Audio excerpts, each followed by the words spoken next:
Part of it. Orlando, Florida. Hello. Hello. Hi. I just got to say that I don't think Mr. Maher is very funny. I think he's about as funny as a broken foot. And I just disagree with everything he said. I love George Bush, and you are a communist little jerk. Suddenly I'm on Someone said Howard get rid of it. Stern. Why are we getting rid of it? That's a fair call. You are a communist little jerk. Well, that's Person true. has a right to feel that way. That's the thought of an American, and I regret if you were hung up on them. I apologize. You have your right to your opinion. Okay. Respond. Communist little jerk. Well, America speaks. okay. I can't help but think you're getting me back for the last time when all the calls were good. So this time they went, okay, we got to balance that and get. No, they got mad at that call for some reason. To me, the spirit of this show is the diversity of the calls. If every call said we loved you, we're boring. Okay. All right. Let me respond. So let's say, as a complainer, the woman thinks you're not. She's angry. So what she's saying is because I don't like George Bush, that I'm a communist. I haven't heard that charge in a long time about anyone. Yeah, by the way, lady, communists... Went down with the wall. Yeah. I don't know if you heard, but we knocked that wall down.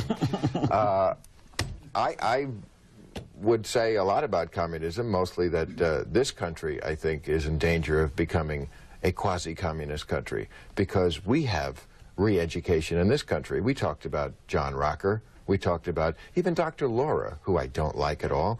I think when they are trying to shut people down from what they want to say, when the liberals do it, that's pretty close to totalitarianism. And I don't think we have free speech in this country. Take note, lady. It may change you like Dr. Laura. And by the way, lady, you're a poopy head. But you know, we're talking about a president who doesn't believe in evolution. Again, I'm not making this up. I'm not mocking him. I'm reporting. This guy says the jury's out. Jury's out. Don't know. It's a theory. He says, well, that's a theory and creationism. Got two good theories. I'm Swiss. I'm telling you, I am. Are you Swiss too? Are there a lot of Swiss people here? Because this is just...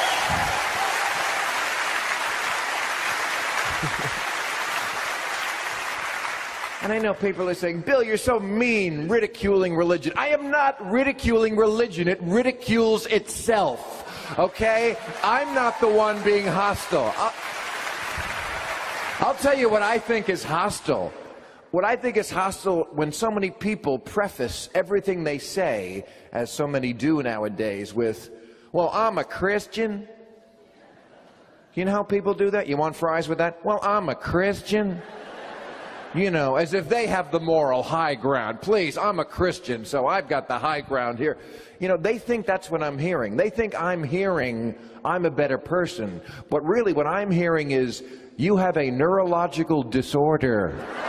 But religion, it stops people from thinking because they think all the answers are in that one book. It impedes progress. It justifies crazy people. Flying planes into a building was a faith-based initiative. And matters of otherwise common sense become points of debate, like gay marriage. Would we even be having this discussion about whether gay people can marry except for religion? Of course the Catholic Church doesn't want gay men to marry. Half the priesthood would walk out the door the first day and marry the UPS driver.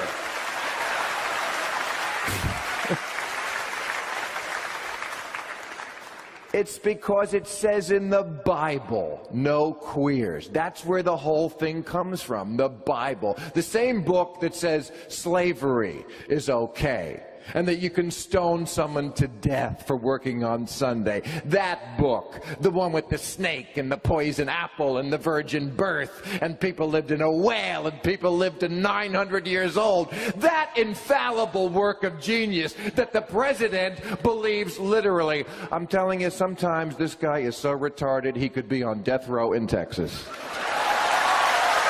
Funny, in America, half the people in this country think that drugs is what you have to regulate to make us safer, and half the people think guns. That's what you got to regulate to make us safer. But I always think if you're going to regulate one thing that has the most potential to cause death and destruction, religion. You got to start with religion, and I don't say this out of bitterness. Look, I was raised Catholic, but, you know, I was never molested, and I'm a little insulted. Quite frankly, I guess they didn't find me attractive, but I was attractive, and it's their loss.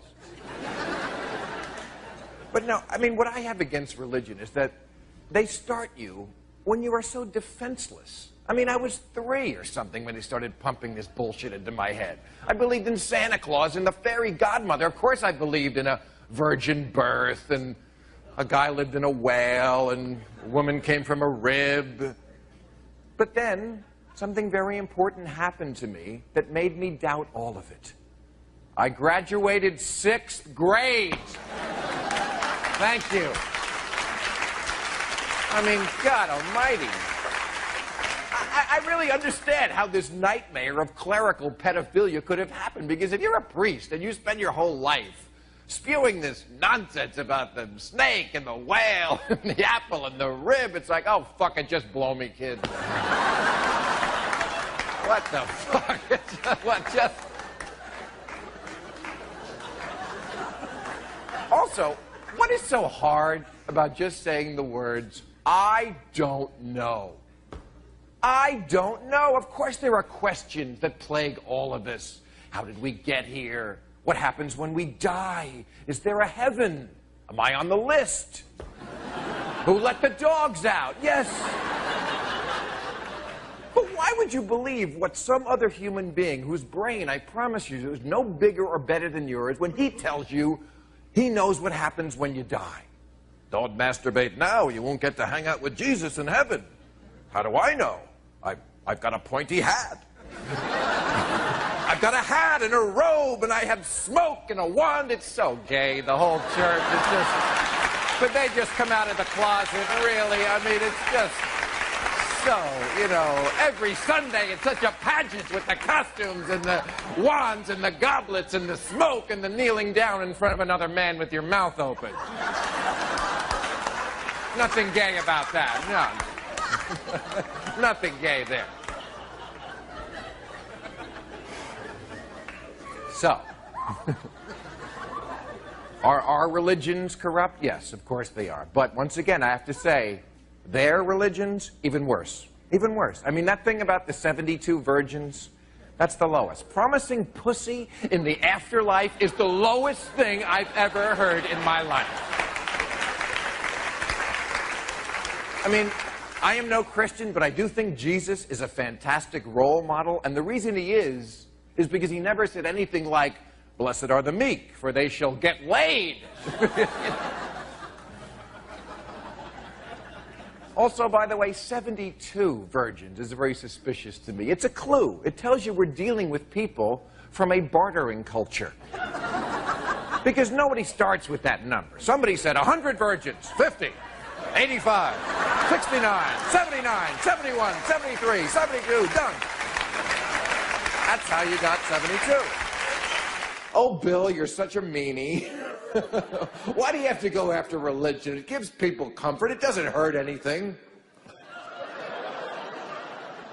Okay, well, other than most wars, the Crusades, the Inquisition, 9/11, arranged marriages to minors, blowing up girls' schools, the suppression of women and homosexuals, fatwas, ethnic cleansing, honor rape, human sacrifice, burning witches, suicide bombings, condoning slavery, and the systematic fucking of children.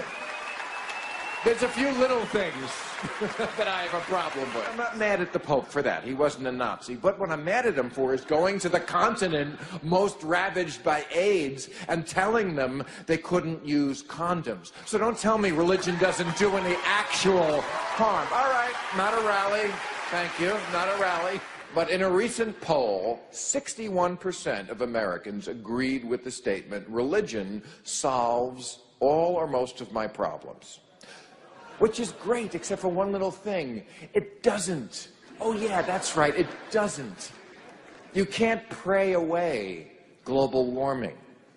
And that's the difference between religious people and sane people.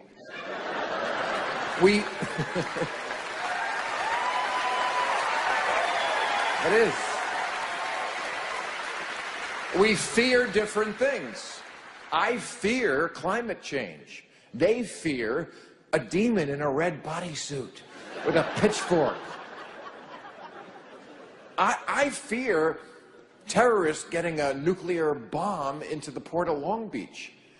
They fear not getting picked when their imaginary friend comes back for the rapture. You know, I was in the bathroom when the rapture came. Fuck, Here's a frightening statistic. 1 out of 4 Americans believes that Jesus will return to Earth in their lifetime. See, that's religion. Ego. Masquerading as humility. Jesus is coming back. Of course he's going to want to meet me. Hi, Jesus. Bob Flemstein. Big fan.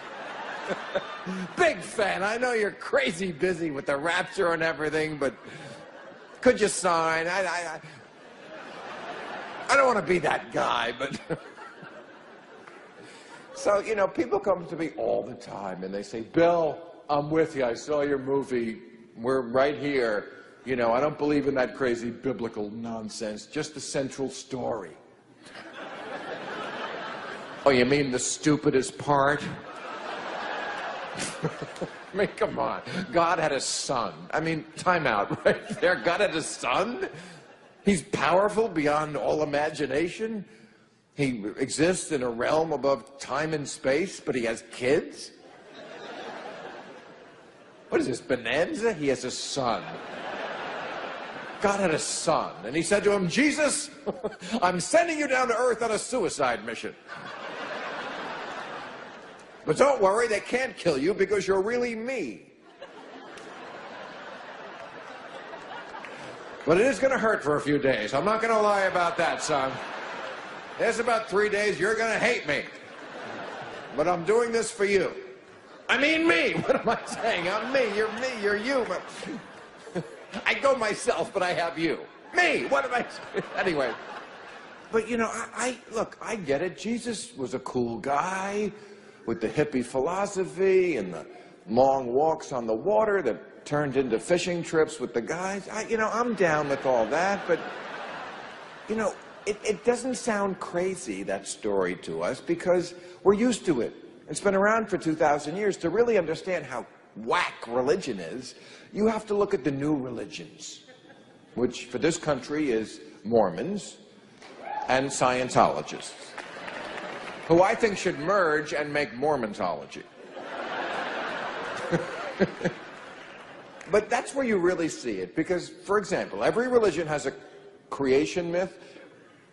You know what the Scientology creation myth is? They think that 12 trillion years ago, a time frame no scientists believe exists, but okay. 12 trillion years ago, a galactic warrior named Xenu was looking to depopulate his planet, so he took all the souls to Earth, buried them under volcanoes, and blew them up later with atom bombs. Now, just for a moment, imagine the balls it takes to stand in front of another human being and tell them what happened 12 trillion years ago. And I don't mean in general terms, like the planets were cooling. I mean he knows the dude's name. Xenu. Oh, yeah, that cat. From 12 trillion? Yes, of course, Xenu. I mean, if someone tells you this story, the only logical response is to say, well, I guess anything's possible. And then backpedal while maintaining a smile and dialing 911 in your pocket, because that's fucking crazy.